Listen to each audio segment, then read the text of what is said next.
Greetings, this is Star Illumination. It's Friday, middle of the day over here.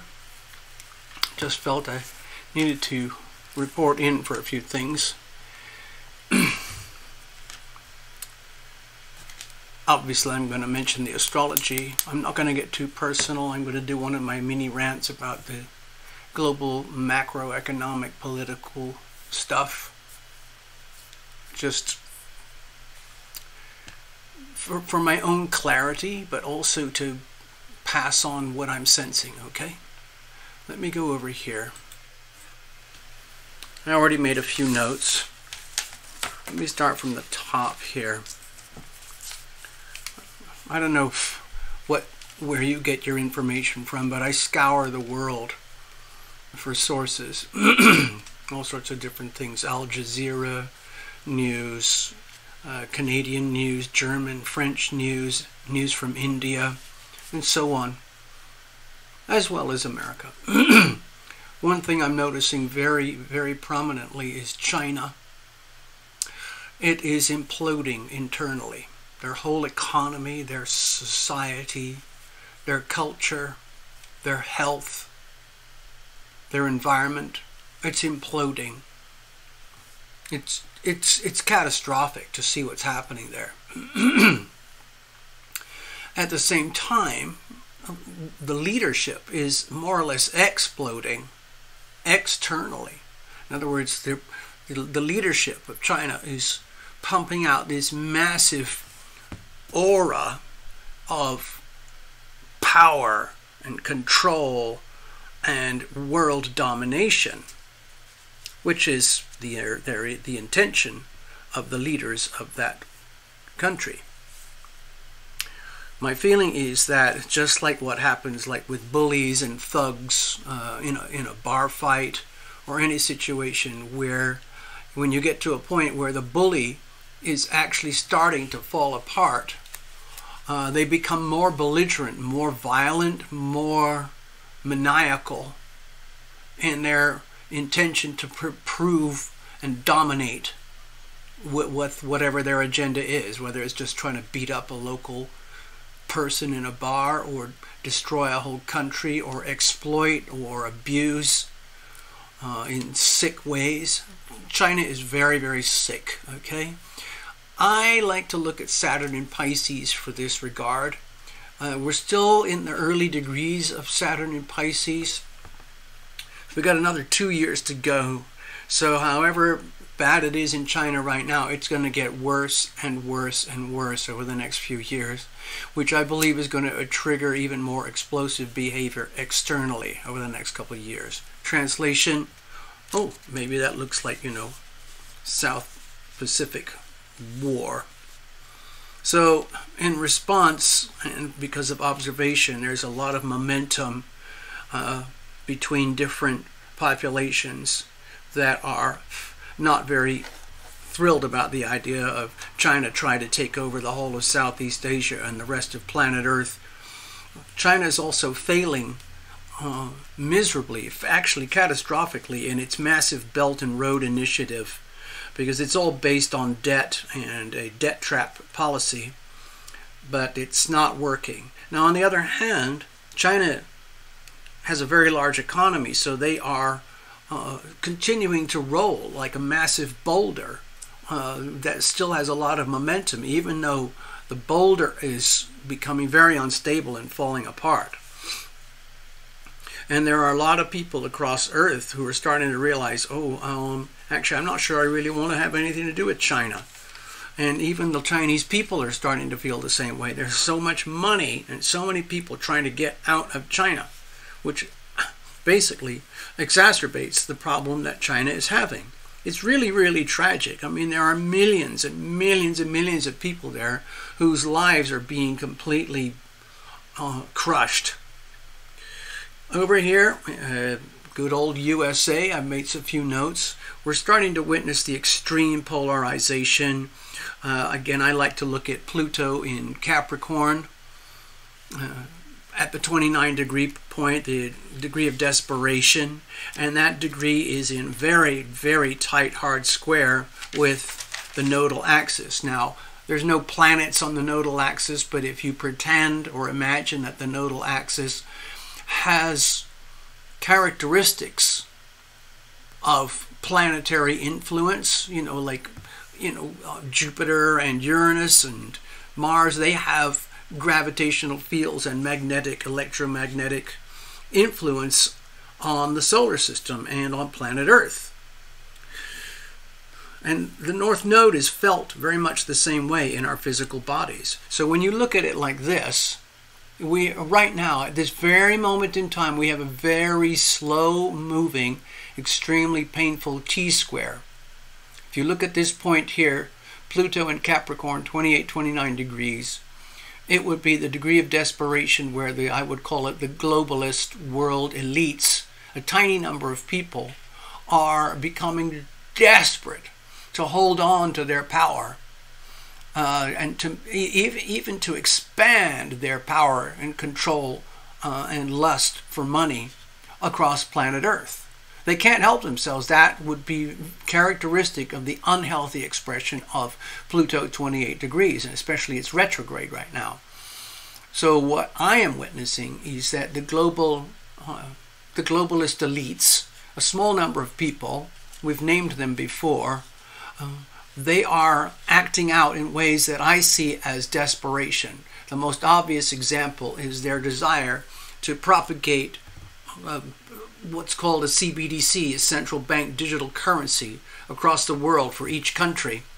And translation is that the CBDC is a digital financial weaponization of what we call money. And it ends up that the central banks and the central governments own and control this stuff. And it's no longer private, it's no longer anonymous. And so we get this axis here about the individual, the energy of the sovereign self, versus the energy of you,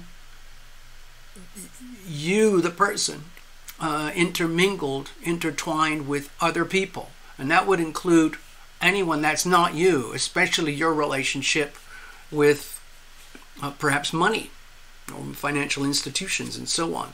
And so if you notice things the way I notice them, you'll see that the global economy is going through massive convulsions right now, and it's still in the early days. We already had that year and a half with the Taurus-Scorpio vibes, but remember, Uranus is still in Taurus over here, and we have years to go.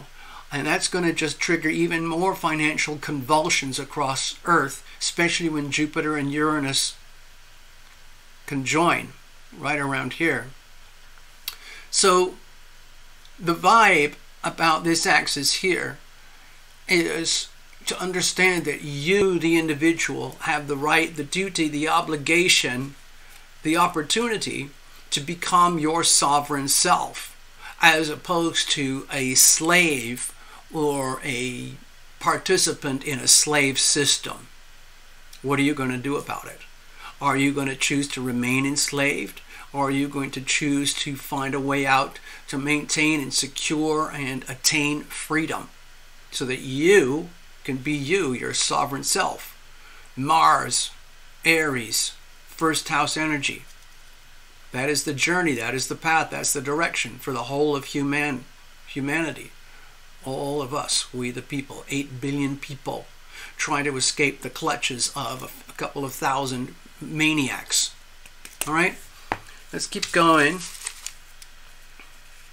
Over here in America, looking with a slightly tighter focus in the lenses, the desperation I see is in the virtual warfare going on between the extreme left-wing Marxist, communist, deep state global agenda versus the smaller, personalized, opposing energy of this fellow here, Donald. Donald effectively represents we the people, which correlates to this energy here, and he's doing a very good job against a very, very powerful enemy. And the folks over here are acting out of extreme desperation to take down this fellow, because it's really, really simple. Again, classic Pluto energy, especially when the the degrees of desperation. We're looking at extreme polarization. Yes, no, in, out, left, right, black, white. Make a choice. If you don't make a choice, the choices will be made for you, and you'll end up as a piece of roadkill, or maybe you'll get lucky. Who knows? It's better if you can actually formulate your own understanding of the world and make an active, conscious choice. I know where I stand. The next thing is part of the toolbox and the mechanism that is used by the deep state to do what they want to do is a combination of the Federal Reserve banking system, which is now copycatted all over the world through all the other central banks, in unison in the United States with the United States Treasury. So these entities are working together to create astronomical amounts of fiat money to keep the fake system pumping.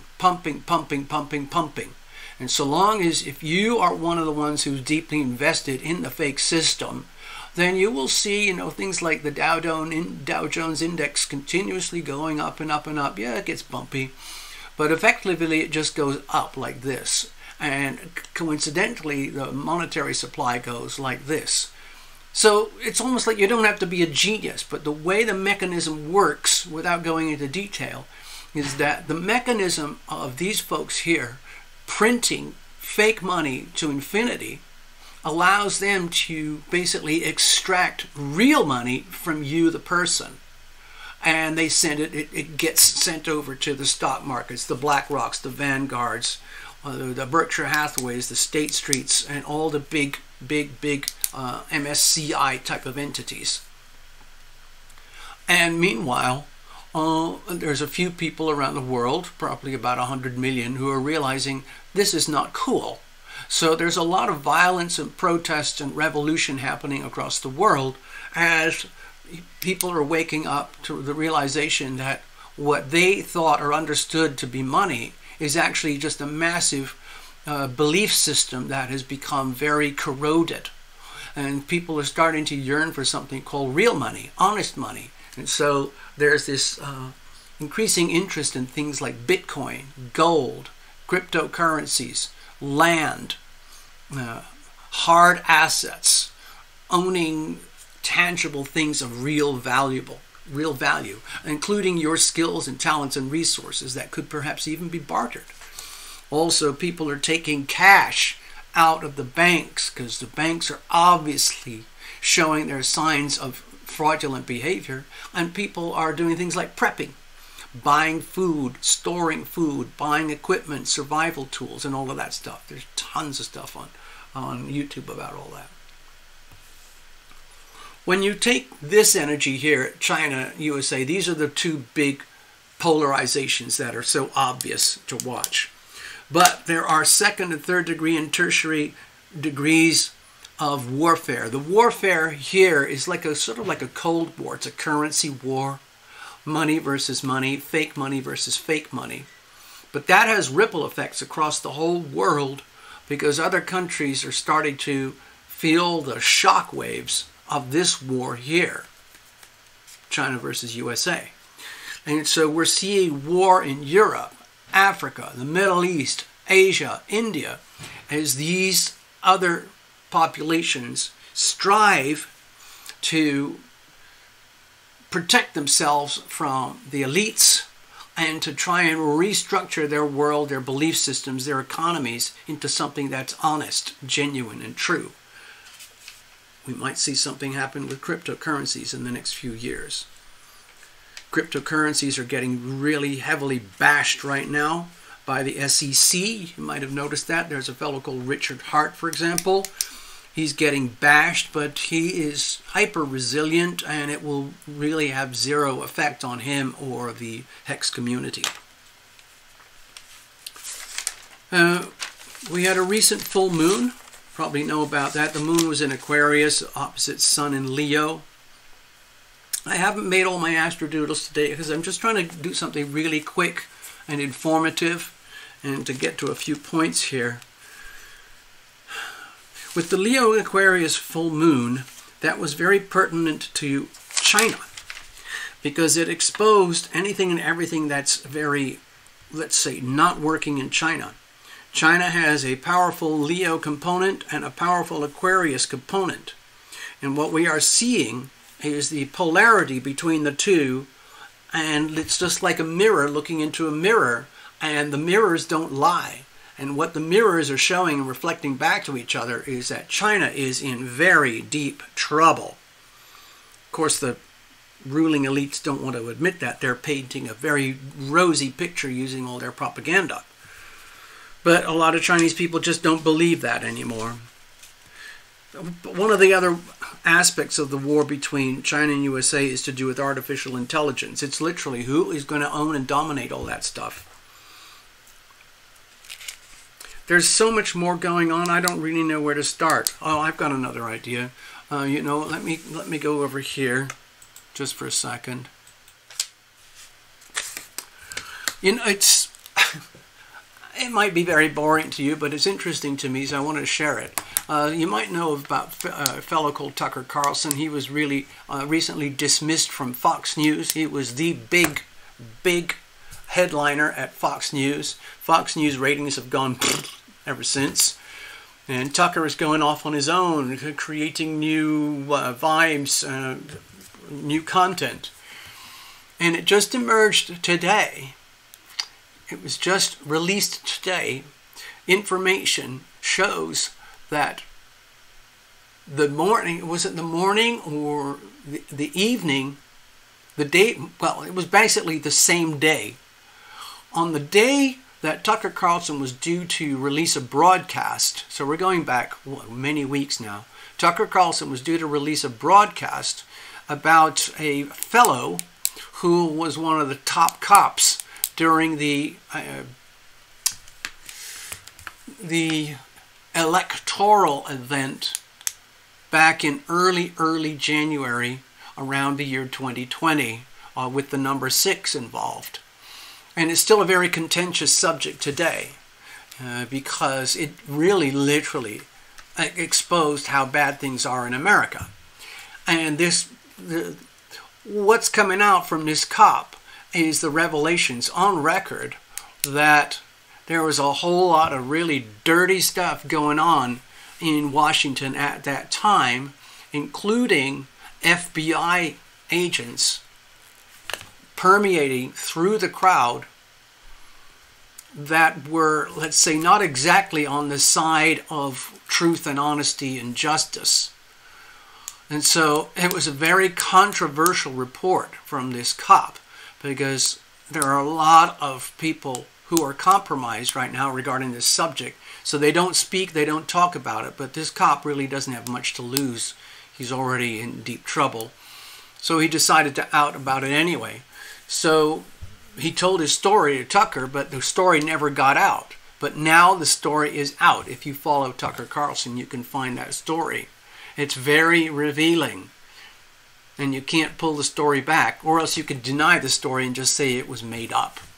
If you're a hardcore left-wing, propagandist, you'll just say, oh, it's just another crackpot conspiracy theorist cop who's just bitter and vengeful. Anyway, I thought I would share that about Tucker. Donald, as you know, he's just got out of yet another indictment. It's all phony BS stuff, so it's going to wear off and turn into nothing, but still it's very exhausting and very, very tedious for Donald and his crew, because it's very expensive as well. And the whole idea, of course, is to interfere with the electoral process that's germinating in this country. It's turning extremely effervescent. It's going to become very, very volatile because it's all happening over the Pluto, Capricorn, Aquarius cusp. So please don't expect any kind of stability regarding this subject or predictability.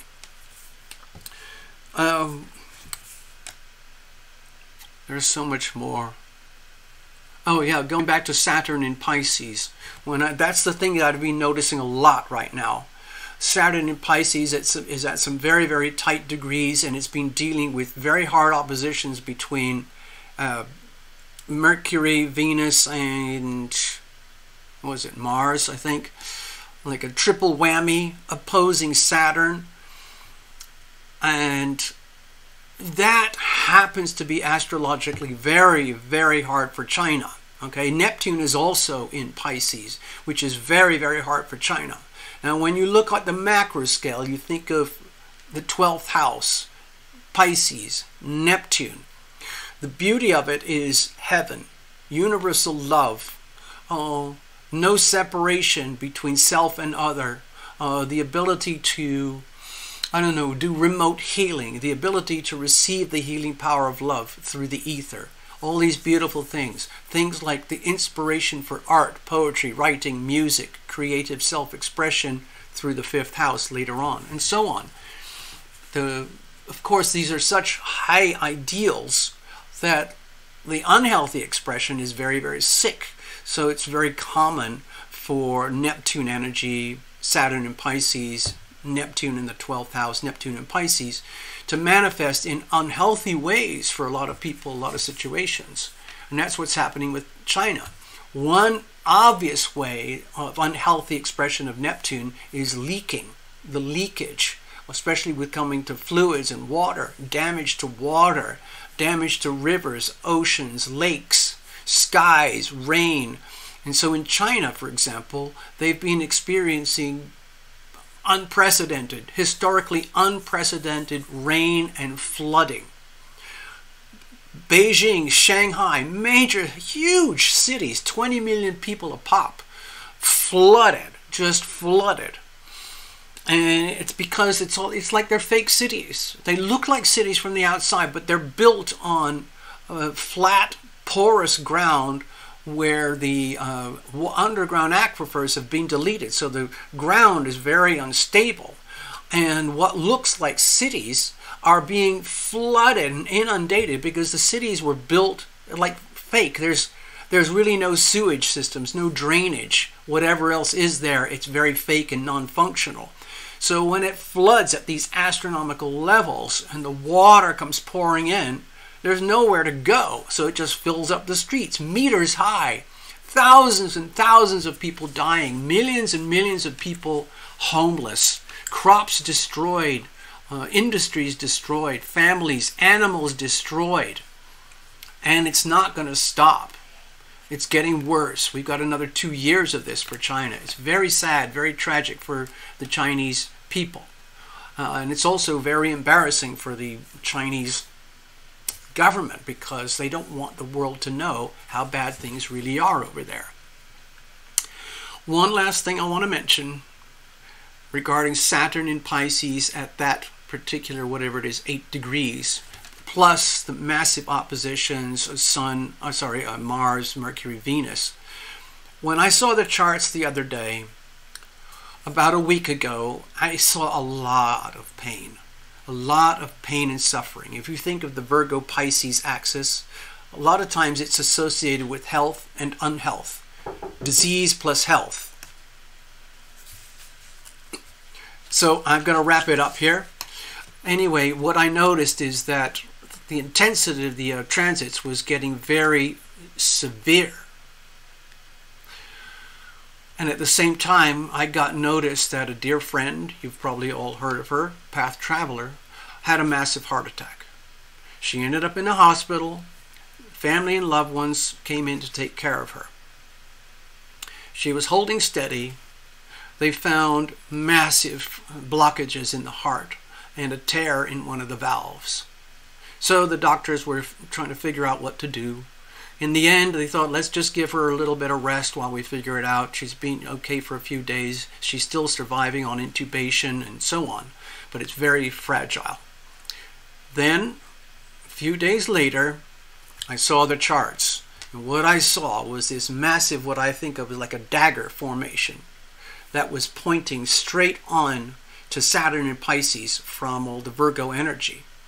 That just so happened this person had a very strong Pisces-Virgo axis. Not only that, Pisces, the Saturn in Pisces was conjoining directly with Chiron in Pisces. Talk about pain and suffering. And I looked at the chart, and I didn't want to admit it to myself. All I saw was pain and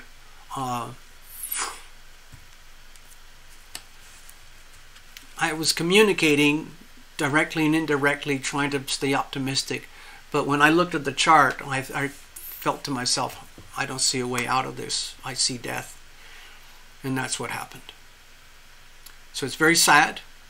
I'm not going to get all emotional here. I just want to let people know.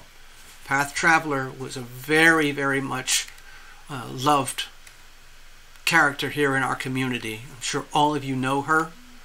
Anyway, she has passed on. She's a beautiful soul, and she's still a beautiful soul on the other side.